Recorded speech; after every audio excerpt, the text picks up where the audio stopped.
Thank you, Brother Joseph. And with that, we'll call Brother Marc forward.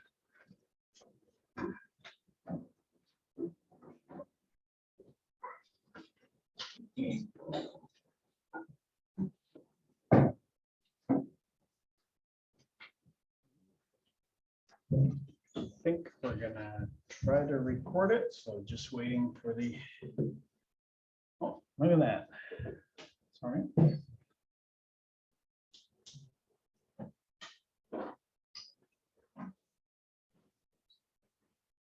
Talked about two mountains yesterday. You have not come to the mountain which may be touched, into a blazing fire, into darkness and gloom and whirlwind, to the blast of a trumpet and the sound of words which sound was such that those who heard begged that no further word should be spoken to them. For they could not bear the command, if even a beast touches the mountain, it will be stoned. And so terrible was the sight that Moses said, I am full of fear and trembling. First moment of introspection is that the mountain that you come to? Is that the mountain that you worship at? Is that the mountain that people see when they observe you in your ecclesia, when they observe you in your family, when they observe you at work?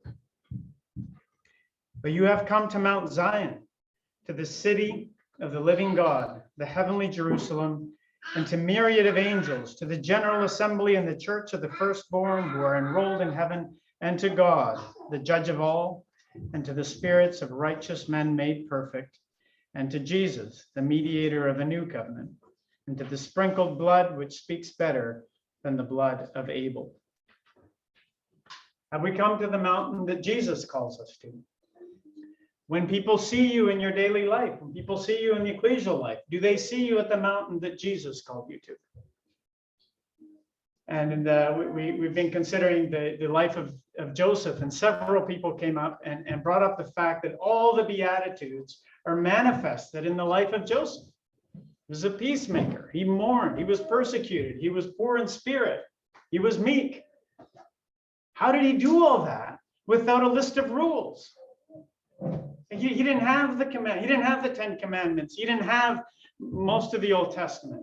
How was he able to show forth Christ's character without checklists? Somehow he did.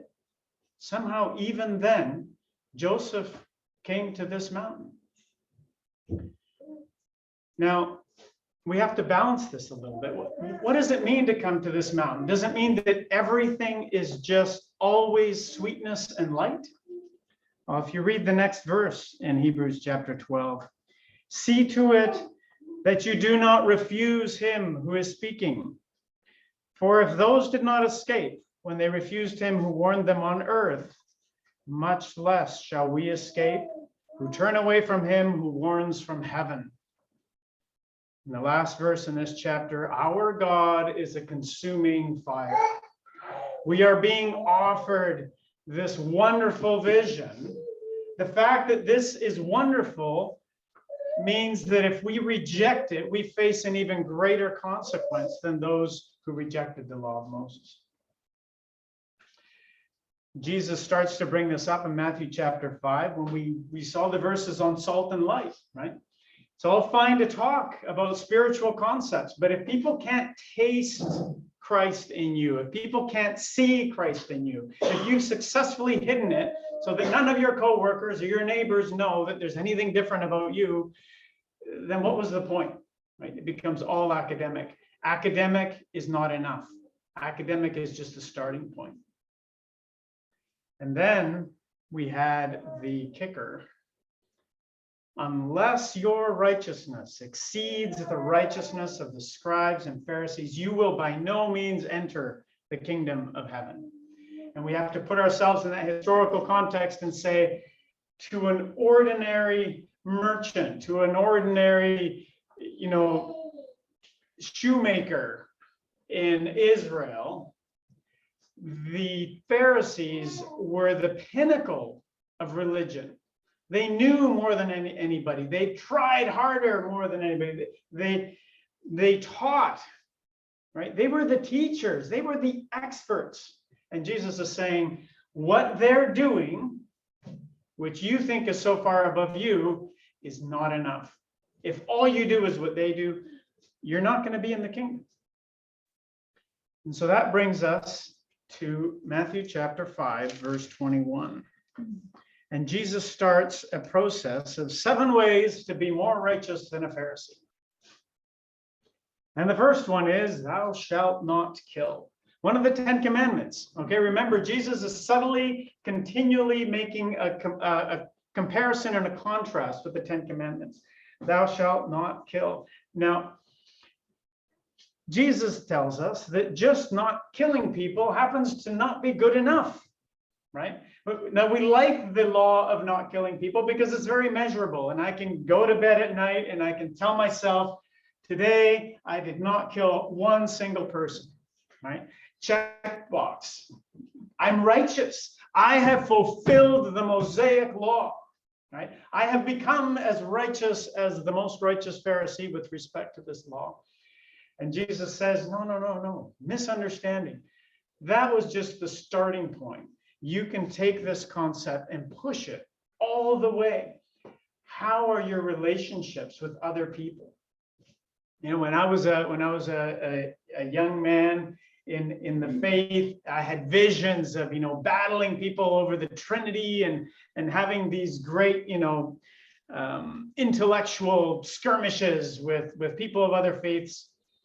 And what I've realized is the hardest thing in my walk has been getting along with other people, keeping relationships positive, healthy, constructive. That is so hard, right? We underestimate how hard that is. And this Ezra and Zion, back when they used to be able to walk along together and hold hands. That's okay. There's still hope, relationships. But Jesus says, if you go to present your gift at the altar and you remember that your brother has aught against you, you put that aside. Now, we don't do gifts before the altar in quite the same way, but what we can say is there are ecclesial functions and ecclesial obligations. There are ceremonial parts of our religious life. And if we are putting those ahead of our personal relationships, we are in big trouble. We think it's important to do the things of the ecclesia, and it is, but it's not as important as your relationships with other people. And if there's something you can do for your relationships, that wins over your ecclesial responsibilities. If there's something you can do for your family, that wins. If that's counterintuitive, that's not what our expectation would be. Thou shalt not commit adultery. Now we have, David and Bathsheba, Samson and Delilah. Jesus brings up the eyes in this chapter. I say to you, everyone who looks on a woman to lust after her has committed adultery with her already in his heart. And we see with David, right? He was up on the palace and he looked, and we see in the story of Samson, he looked, and it set off a chain of events which resulted in actual, overt sin, which was undeniable and visible to everyone. And Jesus is saying, okay, that happens and that's terrible and that should never happen. But you can fail in this way, and it can all just be in your head, right? It is not enough to just do what the 10 commandments say. You have to elevate your game. And there's an equivalence here, which is absolutely terrifying, right? Jesus says, everyone who looks at a woman to lust after her has committed adultery with her in his heart. And when we assess the relative, weights and severities of sins, like, do we put those in the same category? The people who have committed adultery and the people who have lusted in their minds, do we rank those the same? Because Jesus is putting those in the same category. Do we treat the people in our community who have failed in this way equally if they have failed in either of the ways? It's a little bit unsettling. And then he says, if your right eye makes you stumble, pluck it out and throw it from you. And this one I struggle with because I've been walking around camp and I haven't seen anybody missing any eyes. And yet here is a commandment of Christ. And here is a righteous community dedicated to the service and the study of Scripture. And somehow we read this verse and we automatically assume that, well, Jesus can't mean that literally.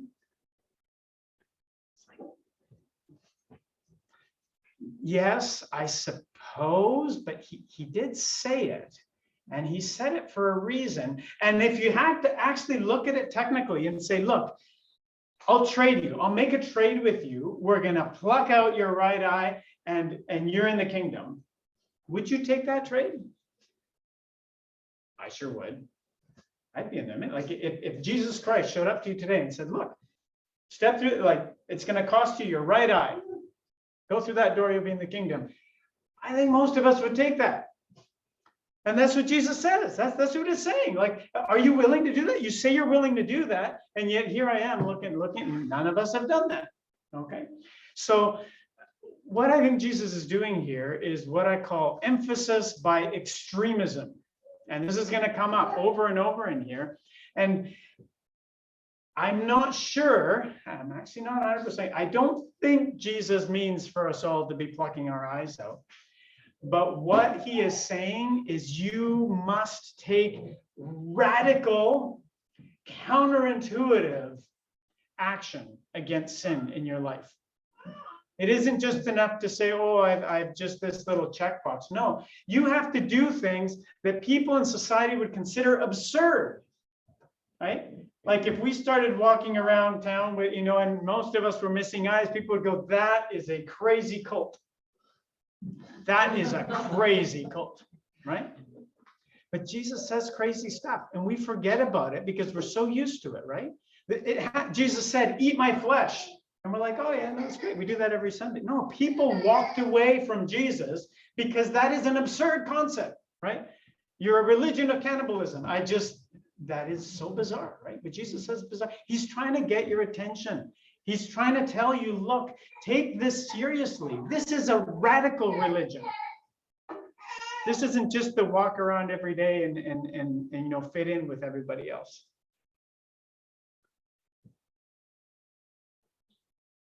So if we're not going to pluck out our eyes, if you're on a diet, this should not be on your counter in your kitchen, right? Because you know that if you're on a diet and this is on the counter in your kitchen, you'll be okay for an hour and you may be okay for 2 hours. And if you're strong, you may be okay for 6 hours. But if this is on your counter when you're on a diet, it is inevitable that you will succumb. It is impossible for you to sustain your self-will long enough, indefinitely. And this speaks to what Brother Nathan talked about last night, right? Like if we think of these as weeds, right? If you just leave them there and you just ignore them and you don't proactively try to remove the things from your life that cross-contaminate, then you're going to wake up one morning and it's all going to be weeds. And there's a well, let me jump to this next one first, and I'll come back to that. We have anger and we have lust, right? The two commandments that Jesus is leading to, and in each case we have a domino effect, right? Where you had a small thing that turned into a bigger thing, that turned into a bigger thing, and eventually somebody's dead or a marriage is destroyed. So this is the weeds concept. Catch it early, right? If you don't catch it early, if you don't take it seriously when it's small, you're going to have a disaster when it's big. And I read a book, I highly recommend it. It's called Thinking Fast and Slow by a Jewish man named Daniel Kahneman. And they examined people who are in the midst of, you might call it lust or rage, or like when somebody's lost their temper. If you have kids, you see a kid throws a temper tantrum, okay? That same thing happens to us, even as adults. It just manifests a little bit differently. But if you let your anger cross a certain threshold, you become entirely unreasonable. And so they test these people who are in the midst of anger, and they make statements that are absurd, that in their normal selves, they would never do such a thing. And this is why you get people who have temporary insanity, right? They don't get the same consequence for a murder when you're under the influence of passion, because there's an understanding in law that once you're under the influence of passion, you basically become an animal. And in their research, they said, well, what can we do? What can we do to help these people so that when they're in their passion, they don't go off and do these terrible life-destroying things, whether it's adultery, whether it's murder or violence. People do this. How do we stop them? And they tried all kinds of things. And what they discovered is there is no way to stop. Okay. Once you're in that rage, once you're in that passion, you are literally unreasonable. You cannot be reasoned with. And any of you who've tried to reason with a child in the middle of a temper tantrum, no, there's nothing you can say. You can't explain. The only thing you can do is wait for this moment to pass, because your brain is literally in a different state. And it's absolutely terrifying, because there's nothing we can do to even, we can read scripture, we can do whatever. If you let yourself get into a passion, whatever kind of passion, you become a different creature. The only solution is don't go there in the first place. Don't let yourself be built up into anger. Don't let yourself be built up into lust. That's what Jesus is trying to tell you. He's like, stop this early. Don't try to wait till the last minute and then say, oh no, I'm not going to commit adultery. It wasn't really adultery. You got to catch it early. So there's clearly a pattern developing here, but let's learn some of the lessons from just these two first ones. Proper relationships are crucial. Slippery slopes are slippery. It matters, right? Catch things early. We didn't actually coordinate the evening program. I'm really grateful for that last night, more than anything. Words matter, right? Whoever has said you fool, has anybody ever said anything unpleasant to anybody? Yeah, everybody. Drastic action is called for. We belong to a radical religion.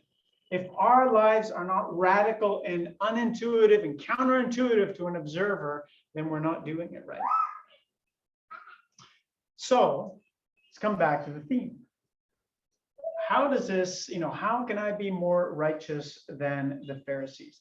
So Jesus, as you see, is contrasting. You have heard, but I say to you, right? So he's putting the two concepts together. And the first thing he's bringing up is that we see the law as a limit, right? There's a line and you should stay on this side of the line. But what happens when you have a line, right? You walk right alongside that line. And Jesus is telling you, don't do that. When there's a line, you turn up, you go the opposite way of the line. You try to stay as far away from the line as possible. We're not just trying to cross the line, we're trying to cross the line and then keep moving indefinitely. The other interesting point Jesus makes, everyone who is angry with his brother will be liable. Everyone who is angry with his brother, and everyone in this room has been angry with his brother. Everyone who looks at a woman with lust has committed adultery. Everyone. When we think legalistically, we have this little hierarchy of who's done which sins and which ones are worse than others, and where we are and how we compare, and you all know it, we all know it, we track it. It's not the way Jesus thinks. When Jesus looks at this room, he says, everyone has committed murder and everyone has committed adultery. You're sitting in a room full of murderers and adulterers. How does that affect us? And so we have a really interesting concept that Jesus puts forward here, that keeping the law is not actually the definition of righteousness. Right? The Pharisees have been approaching their religion this way. And he says, no, you can do it. You can do those 10 commandments and not be a righteous person. And the problem, I had to get at least one sort of computerish kind of slide up here. But this is binary, 1 or 0, right? And Jesus is saying righteousness is not binary, right? It's not like true or false, black or white. Righteousness, and this is a very featureless slide, but actually what we have down at the bottom is complete darkness. And what we have at the top is complete light. And righteousness is up there, and we are not. We are somewhere in here. And each of us are in different places, and each of us in different aspects of life. Maybe in anger control, some of us are over here, and maybe in gluttony, some of us are over there. Maybe in lust, some of us are over here, right? You're never done with some scriptural principle. You're just somewhere on this scale, and you still have somewhere to go.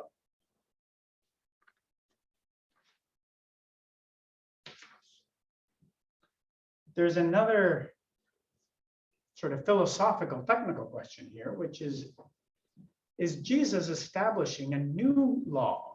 Right? We have the law of Moses, and it's described on the 10 Commandments, and we've just read a whole bunch of commandments, a whole bunch of additional commandments on top of the commandments that are in the law of Moses. Is this a new law? Is this law 2.0? That's the second computer. Deuteronomy, it says, everything that I command you, you shall be careful to do. You shall not add to it. That's interesting. The law itself suggests that you shouldn't add to it or take from it. In Romans, it says, the law of the Spirit of life in Christ Jesus has set me free from the law of sin and death.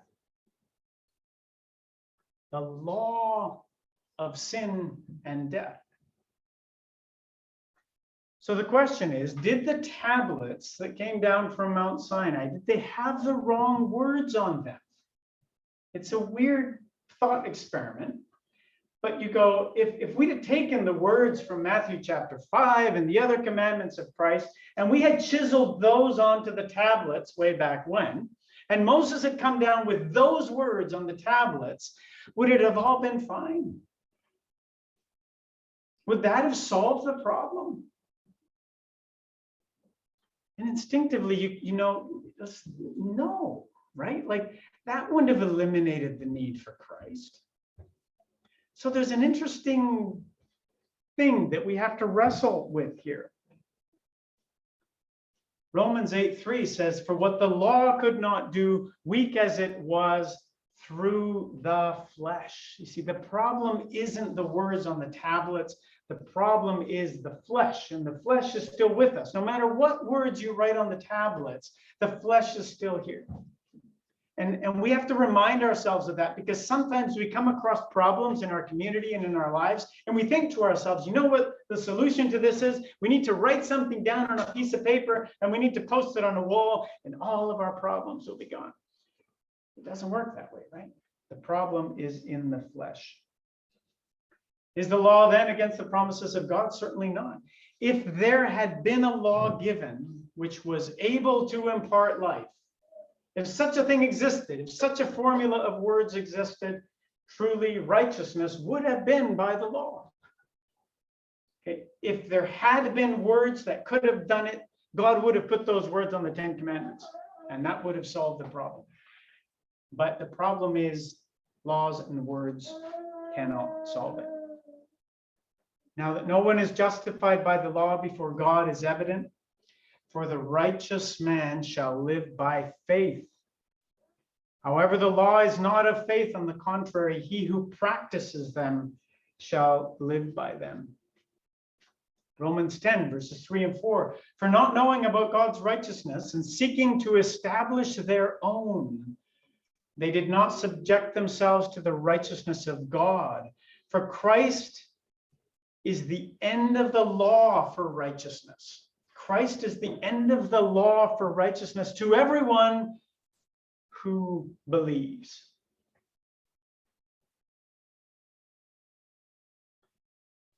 We're going to read a lot more in this chapter. We're going to encounter a lot more commandments. We're going to encounter ordinances and statutes in all the same sense that we find them in the Old Testament, but we have to recognize this is not Law of Moses 2.0. There is a qualitative difference between the commandments of Christ and the commandments of Moses.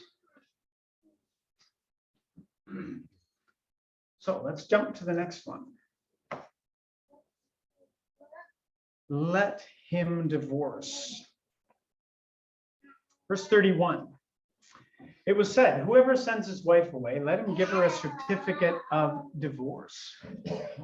Now, this one's interesting because if you actually look through all the different sections in this chapter, pretty much all of them, if you look at them sincerely, you'll go, it is impossible for me to fully live up to the things in this section. You know, can I really never be angry?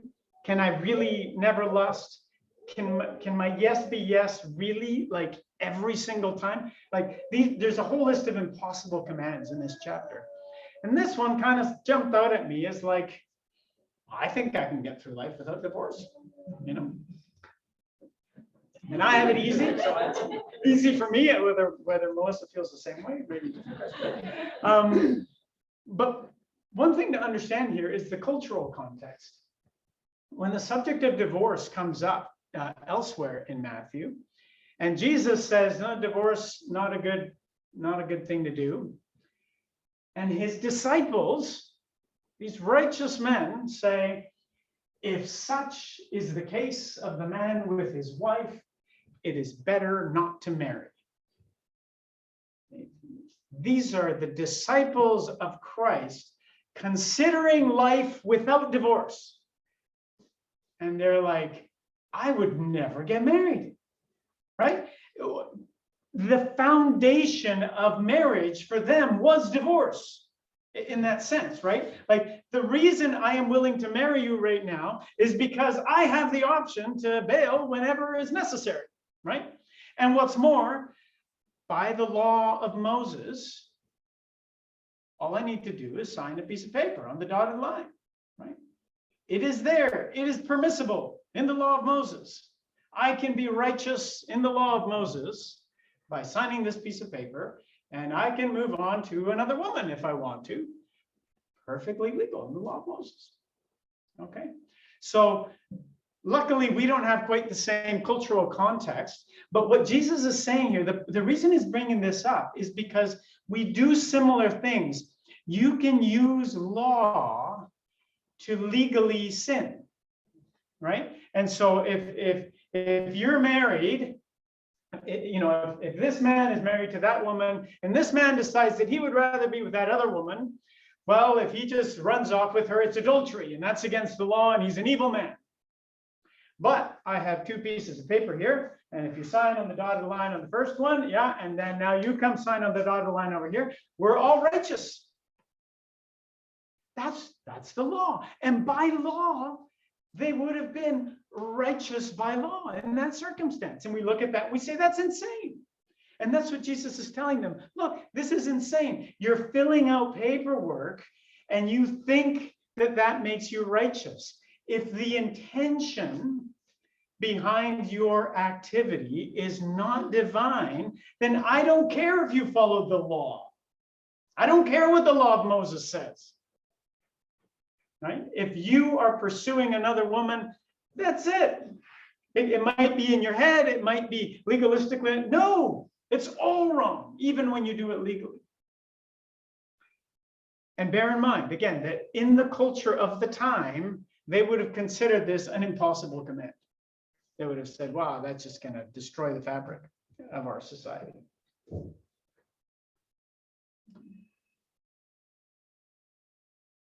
just re-emphasizing, I guess, what I just said. Righteousness does not mean, or keeping the law does not mean righteousness, right? You can fill out the paperwork and you cannot be righteous. We can do this in our ecclesial life too, right? Like you can show up, you can do your readings, you can do all the sort of technical things, and that does not mean righteousness. Okay, let me jump to the next one. Number 4, you shall not swear falsely. As again, it's an interesting in the context of marriage, right? Where like your yes be yes and your no be no. You said you're going to marry this person, till death do you part. That's what you said. Your yes should be yes. You shouldn't go back on that, right? It's not just oaths. I mean, again, culturally, we're not big into oaths. That's not things that we normally do. So that's not a big imposition to us. But is our yes always yes? And is our no always no? No. Right? We constantly equivocate. We constantly do shades of gray. Now, why is this so important? Well, often when we agree to things, we actually have a hidden list of subject tos. Now, I don't know how many people have bought a house. You have experienced this, and you have a contract and you make an offer, right? You write up a document and you say, I will buy your house subject to inspection, and subject to financing, and it's a legal document, so you itemize it. So you're saying, yes, I'm going to almost buy this house if everything else works out correctly. And the problem we have is that we make a lot of yeses with hidden lists of subject tos. And our baptism might be one of those yeses, right? We get baptized, we're saying, yes, I want to follow God to death or the kingdom. Is it subject to something? Is it subject to having good health? Is it subject to belonging to a nurturing ecclesia? Is it subject to your spouse treating you perfectly? Is it subject to the safety and well-being of your children? Like, is it subject to not having abject poverty? Is it subject to not dealing with addiction? Like, do we have a long list of subject tos? And I think the short answer is we do.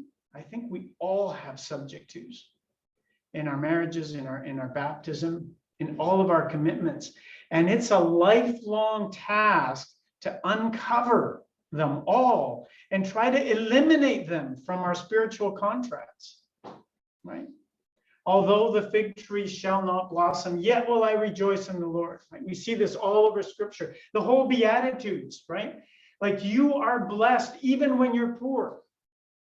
You are blessed even when you're persecuted, right? If you're rejected by society, does that weaken your commitment? It shouldn't. And if it does, you had it all along as a little subject to rider. But we like hidden subject tos. They bring us value. And I want to present it in the concept, if you sold pizza, right? And I said, okay, I'm going to sell you a pizza and you give me $20 and I'm going to deliver a pizza. You're expecting the whole pizza, right? But if I actually have a bunch of subject tos, they may or may not get the pizza, or you may or may not get all of the pizza, and you only find out later. Well, but I've already got the $20, right? So for me, as the person saying, yes, I'll give you the pizza, I get all the benefit. And then you later on, when you only get half the pizza, well, we'll worry about that later, right? So when we commit to things and don't deliver on our commitments, we are stealing, right? It's a form of stealing. It's like somebody ordered a pizza and you only gave them half a pizza. And we do this all the time in little subtle ways. We have to live up to our commitments.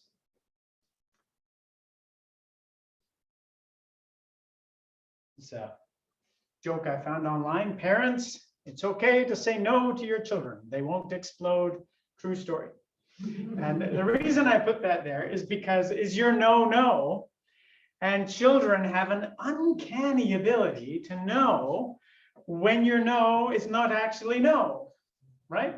And so, and you're like, they ask you for something and you say no, and then they ask you again and you say no again, and then they ask you again. Like, why do they keep asking me? But it's because It's a no with some subject twos, right? And they're trying to figure out, well, what are the subject twos this time? Because last time you said no twice and then I got it. So maybe the key is to get, 3 no's out of that. It's so hard. Like, it is so hard to be thoroughly consistent in our commitments. An interesting question of control here. There's an arrogance to commitment. Now, we sometimes say God willing, right? And we should say it more often, because Jesus says, take no oath at all, either by heaven, for it is the throne of God. That's massive. The earth, it's still massive, but smaller. By Jerusalem, now it's just a city. Nor you shall take an oath by your head, for you cannot make a single hair white or black, right? We start thinking, heaven, like the smallest thing, you can't even control the hair on your head, right?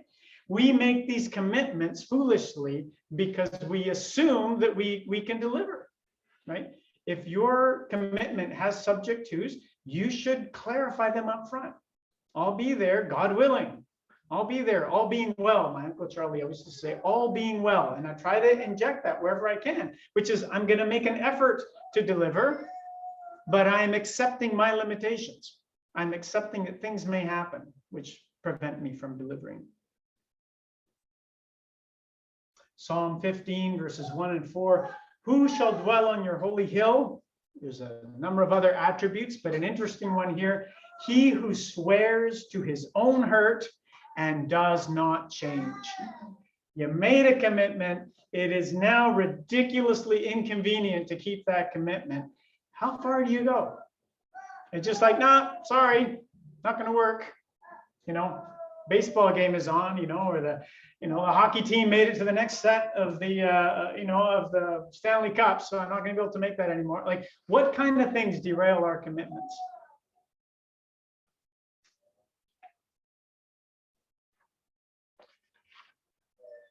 You have heard that it was said, an eye for an eye and a tooth for a tooth. One thing to keep in mind that outsiders like to portray this as a savage statement of the law of Moses because it feels so violent, right, of taking out people's eyes. This is actually one of the most clear statements of fundamental human rights that you will find in ancient literature. Because I can tell you that in ancient culture, it was not an eye for an eye.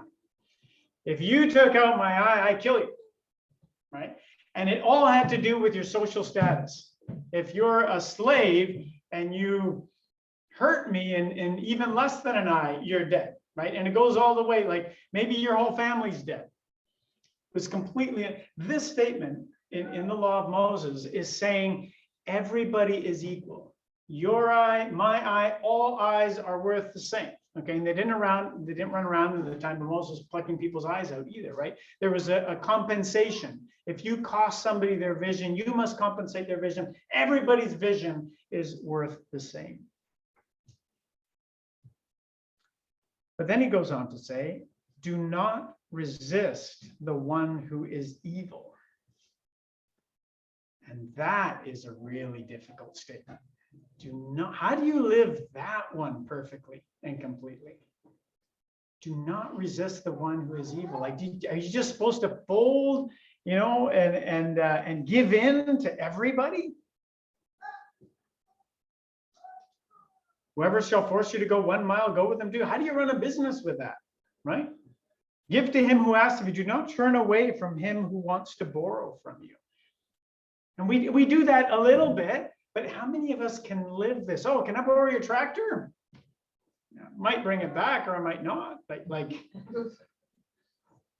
this is again, it's extreme. It's absolutely extreme. Is that really what Jesus says? Okay, can I have your house? Can I borrow your house? Oh, yeah, my children and I guess we'll just go camp in the backyard if that's okay with you, because it's now your house. Like, we can't lose sight of the extremism of these statements. These are radical statements. Now, just because they're radical, does that mean we don't try to live them at all? No, Jesus is saying, I'm telling you that this is, you've got a long way to go, right? The distance to righteousness is further than you would ever imagine. Peter 3, verse 9, not returning evil for evil or insult for insult, but giving a blessing instead. For you were called to this very purpose, that you might inherit a blessing. Love your neighbor, hate your enemy. You know, we have the story of the Good Samaritan. The interesting thing here is he speaks of the blessings on the undeserving, right? That God makes it rain on the just and on the unjust. Are we selective in how we love people? Or are we like God, where we're just willing to be loving to everyone? We've had 6 so far, but there's a pattern here. And I propose to you that these 6 is not the complete list. Jesus isn't saying, oh, now the book is closed. Jesus is saying this pattern, this concept of going to an absurd extreme is something that you can do with every concept in commandment. Right? Oh, tithing. The law says 10%. That's just the starting point, Jesus would tell you. Right? 10% is just where you start. Don't think you've achieved something because God gave you 100 and you gave him back 10. Oh, how noble of you, right? Like, try for 11. And then when you've got 11, you're gonna try, like, you can go, and you say, but that's impossible. How far can, yeah, it is. Interesting, right? The Sabbath concept. You know, do you take the rest? Sacrifice, hospitality, humility, praise, modesty. Heard about it this morning. Honesty, generosity, study, service, prayer. Take your pick, work on it for a year, right? You can just keep going.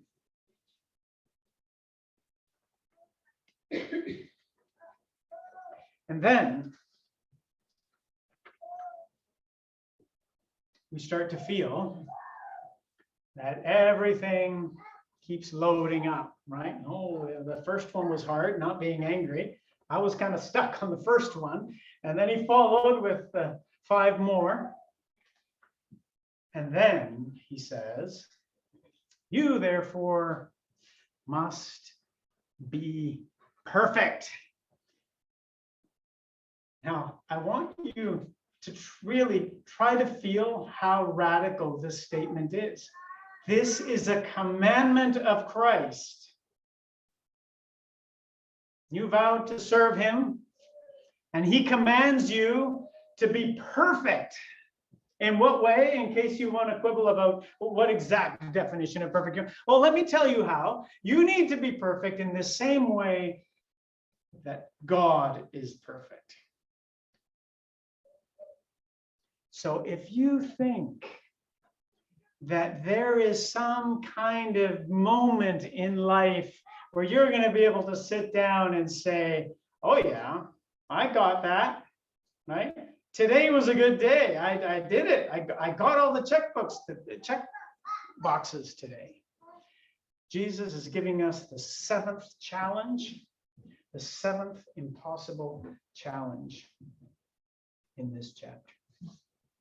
Now we had our shades of gray. What do we do with our shades of gray? We're all starting in different spots, in different parts of our discipline.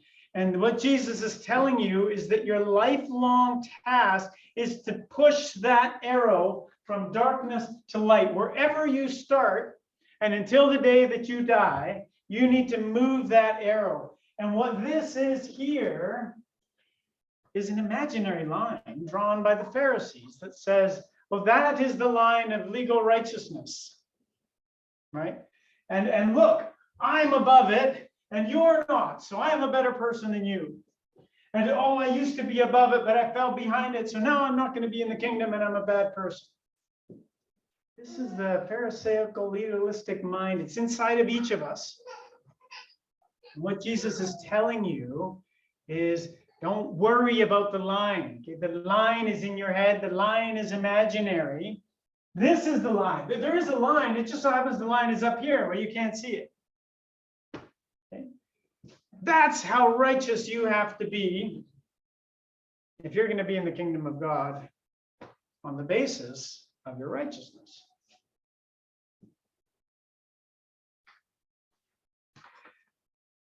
Now I've ranted long, so let's see how I can wrap this up quickly. But I can't get away, sorry, from Mark chapter 10, verse 17. Maybe you'll just narrate it.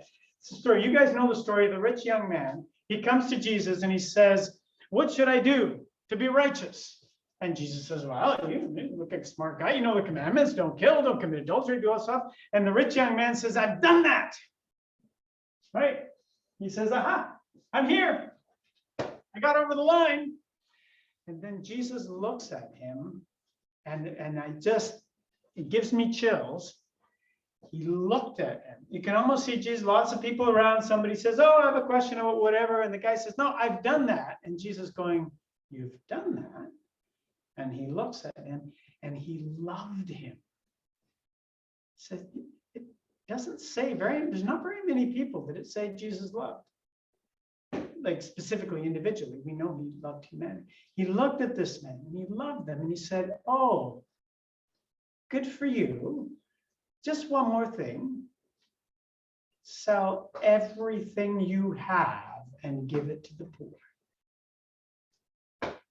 Right? What did Jesus do for that man that he loved? He erased the line. He gave that man a goal that he was going to wake up every morning and go to bed every night and look at every one of his possessions and say, I didn't pull it off. I didn't achieve my own righteousness. How does Jesus love somebody? By giving them a goal that they can never attain. How is that love? But it is.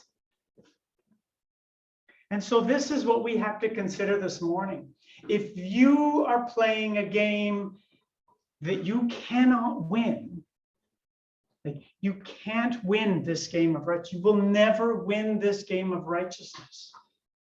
If that's true, what do you do when you get up in the morning? Why even bother? Right? If I can't do it, why even bother? And what I propose to you is that Jesus is trying to give us an approach to righteousness that is less legal and more like a craftsperson, right? If righteousness is your craft, like a person who loves pottery, they never reach the pinnacle of pottery. A person who loves music never reaches the pinnacle of music, right? When something is someone's passion and craft, they get up in the morning and they pursue it, not because they're going to get 7 points out of what no, it's because they love the thing for its own sake. They love righteousness for its own sake. Jesus wants you to be a craftsman of righteousness, where you couldn't imagine waking up in the morning and saying, no, I'm gonna honor the flesh today. Today's a flesh day. Like you would be horrified by that. You would go, that would be absurd, right? No. You were good all week, right? So you get to take Friday off. You're right. You were extra righteous. You worked extra Monday, Tuesday, Wednesday, Thursday. So now you can take Friday off from righteousness. Right? If it's a quota, if it's an amount, if it's something we're measuring, you could maybe do that. And we're like, it's absurd. If you are a follower of Christ because in your heart, you want to be like Christ, no matter who's watching, no matter who's counting, no matter where you might be on some scale, you're going to wake up in the morning and say, I want to be perfect as my Heavenly Father is perfect.